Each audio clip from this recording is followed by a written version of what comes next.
Hello everyone, this is Nirmala and you are watching this video on my YouTube channel Nirmala Physics।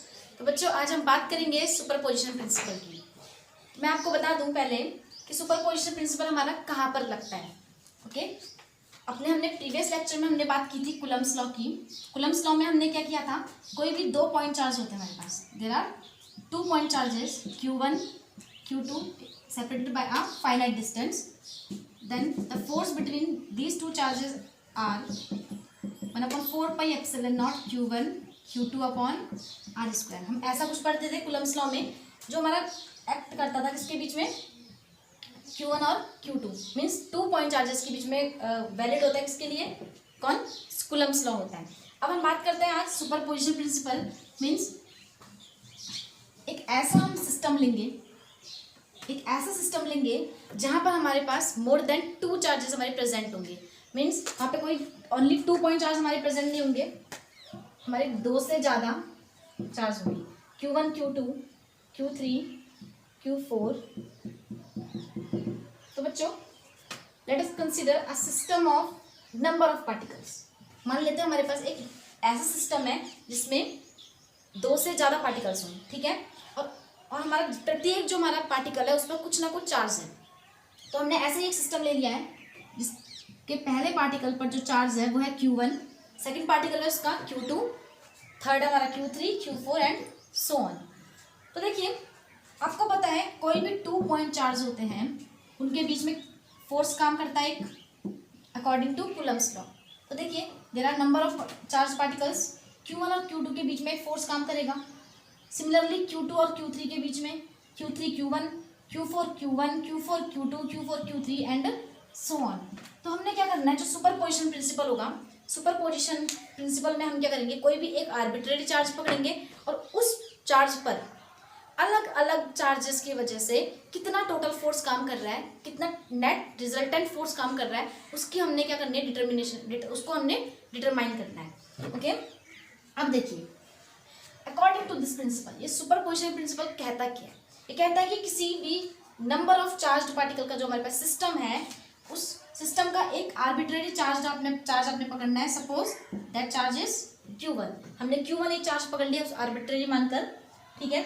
अब उस charge पर individual forces, Q2 की वजह से कितना फोर्स लग रहा है, Q3 की वजह से फोर्स लग रहा है, Q4 की वजह से लग रहा है, अलग अलग जो हमारे अलग अलग फोर्सेज हैं, इंडिविजुअल फोर्सेज, उनका हमने क्या करेंगे, वेक्टर सम करेंगे, और उन वेक्टर सम को करने के बाद हमें क्या मिलेगा, उस आर्बिट्रेरी चार्ज पर टोटल नेट रिजल्टेंट फोर्स हमें प्राप्त हो जाएगा, ठीक है।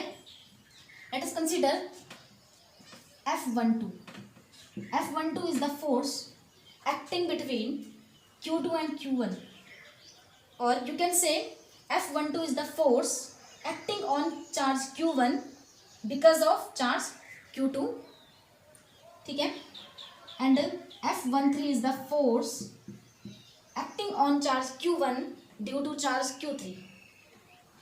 F14 is the force acting on charge Q1 because of charge Q4 sorry, and there are so many charge। तो देखो जो इस Q1 चार्ज पर जो टोटल नेट रिजल्टेंट फोर्स होगा उसको हम डिनोट कर देते हैं F1 से, बिकॉज जो हमारा F है एक वेक्टर क्वांटिटी है तो हमने वेक्टर लगा दिया।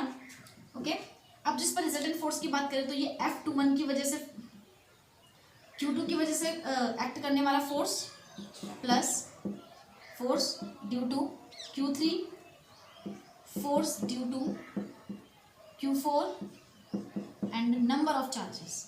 ओके, इन सब का क्या होता है, वेक्टर सम होता है,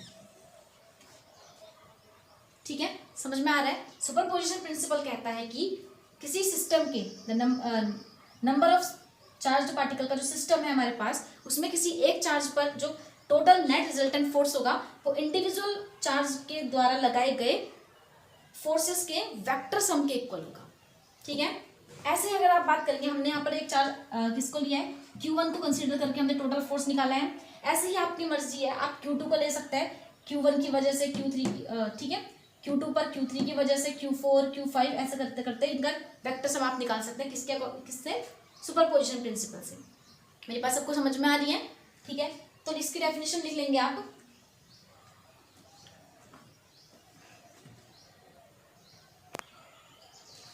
जल्दी से इसको नोट कर लेंगे आप लोग। देखिए, it states that the net force acting on any charge due to number of charges around it is equal to the vector sum of all forces on that charge due to rest of the charge।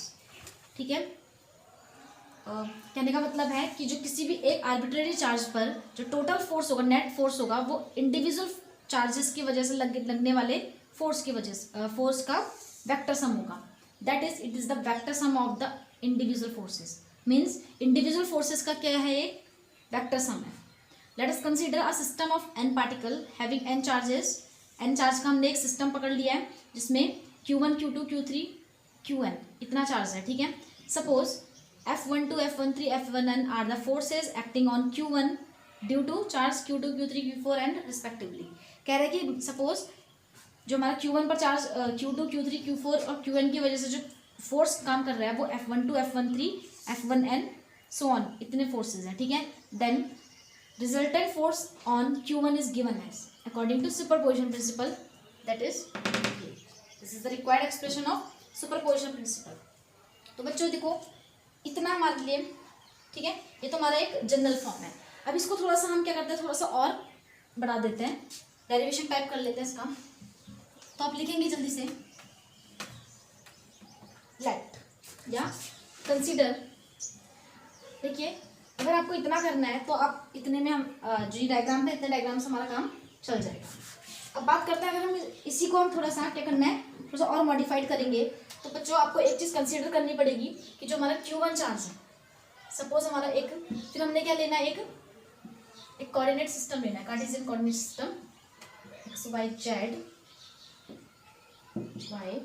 Z, जिसमें हमारा क्या होगा, एक origin होगा, एक charge पकड़ लेंगे आप Q1, एक चार्ज होगा हमारा Q2 Q3, यहाँ पर आप लेंगे एक चार्ज Q4, करते करते एक चार्ज Q1। ठीक है, suppose the position vector of charge Q1 is R1, this is R2, this is R3, vector R1। Position vector की बात की थी हमने, ऐसे ही हमने क्या करना है यहाँ पर, वो वेक्टर Rn। ठीक है, अब देखिए इन दोनों के बीच में कौन क्या फोर्स लगेगा। ठीक है, ये लगा रहा है इस पर, तो क्या लेंगे R1 माइनस R2। ठीक है, तो पहले हम F1 की वैल्यू निकालते हैं, हमें टोटल फोर्स F चाहिए। लेट अस कंसीडर, लिखेंगे बच्चों, सपोज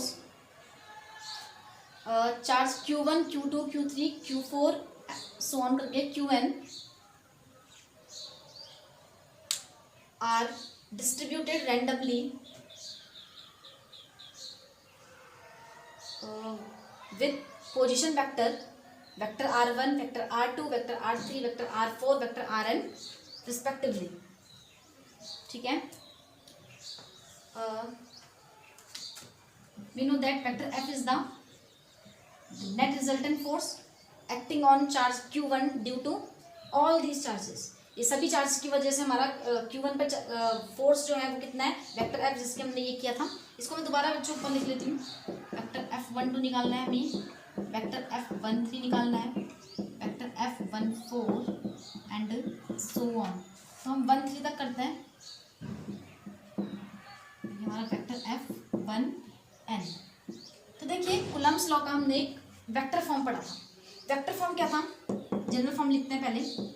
वो कहता है कि 1/4 पाई epsilon naught Q1 Q2 vector R cube और वेक्टर इतना।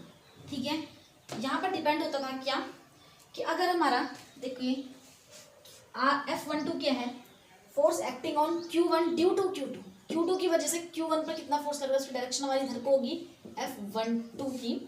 ठीक है, ठीक, तो यहाँ पे क्या लेंगे हम, ये हमारा पोजीशन वेक्टर है, यहाँ पर हमने लेना है displacement vector, vector R21, vector R21।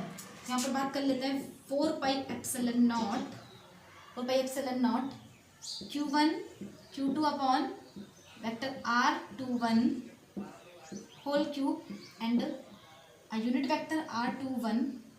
Okay, F13 की बात करेंगे तो 1/4πε0 Q1 पर क्या करेगा ड्यू टू Q3, और जो हमारा वो होगा R31, क्योंकि 3 से 1 पर लग रहा है, Q3 से Q1 पर लग रहा है,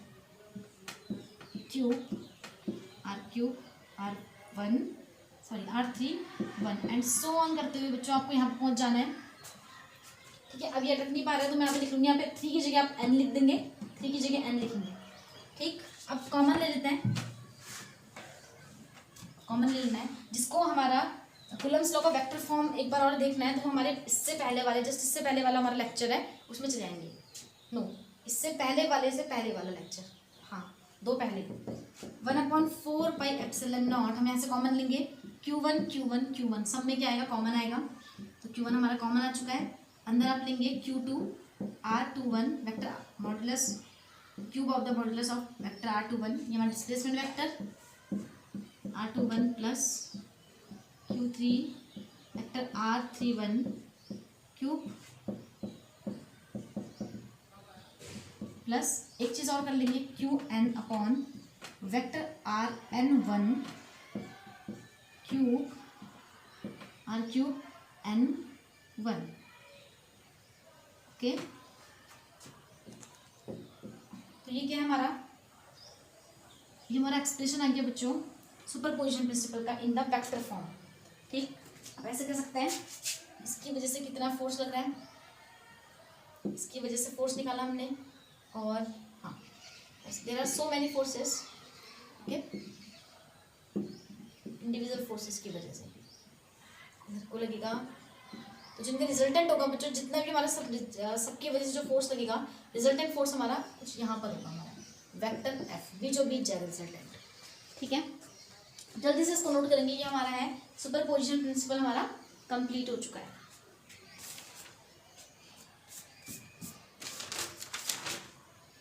ठीक है बच्चों, आज का ये लेक्चर हम यहीं पे कंप्लीट करते हैं, और कल को जो कल हमारी वीडियो होगी उसमें हम यहाँ तक के जितने भी हमारे न्यूमेरिकल्स हैं, मैं उसका न्यूमेरिकल्स का एक बिल्कुल अलग पोर्शन डालूंगी। ठीक है, उसमें मैं मेंशन भी कर दूंगी।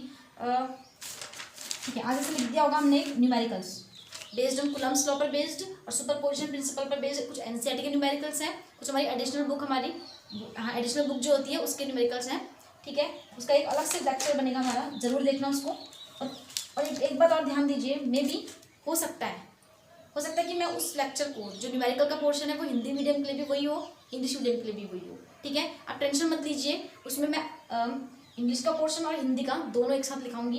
ठीक है, क्वेश्चन दोनों का एक होगा, क्वेश्चन दोनों का क्या होगा, एक इंग्लिश में अलग होगा, हिंदी में अलग होगा। ठीक है, लेकिन उसका जो डिस्क्रिप्शन होगा, मीन्स जो मैं सॉल्यूशन होगा वो हम एक जैसा करेंगे, क्योंकि कोई वो नहीं होता, आप टेंशन नहीं लीजिए, आपको समझ में आ जाएगा। Okay, thank you so much.